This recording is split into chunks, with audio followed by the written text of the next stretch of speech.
Right now, fires are burning across the Amazon basin, threatening the world's largest rainforests, countless animal and plant species, and the indigenous people who live there.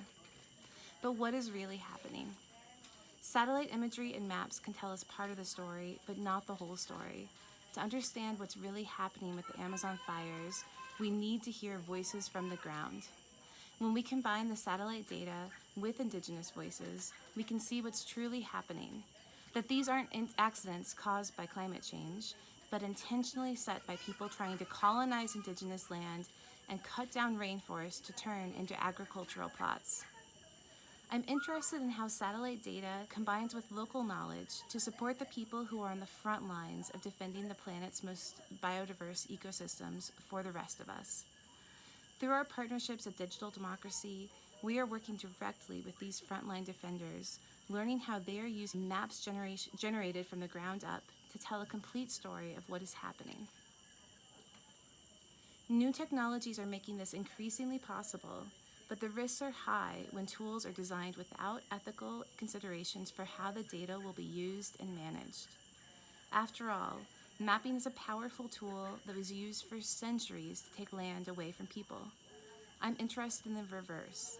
How can mapping and geospatial tools be used to ensure that frontline defenders are able to gain and retain legal title over their land and ensure their voices are heard when their territory is threatened? I'm applying for an ethical geo fellowship to explore exactly these questions. How are maps and geospatial imagery being used by and for frontline communities to defend their rights? What does it take to design tools that are truly useful for the world's most vulnerable populations? What are the ethical considerations when frontline communities are mapping sensitive information? How do we ensure that they are able to manage their own geospatial information on their own terms? How can maps protect sacred sites and biodiverse areas rather than lay the path for their destruction? With this fellowship, I would explore and share case studies from here in the Amazon, places like Ecuador, Peru, Guyana, and Brazil, where our partners are working, as well as other examples of how indigenous mappers and environmental monitors are combining traditional knowledge with new tools like deforestation alerts. I would share how a tool my team has built, called Mapeo, is being used by frontline defenders to create their own maps, and what we've learned from co-designing and co-building tools with frontline communities.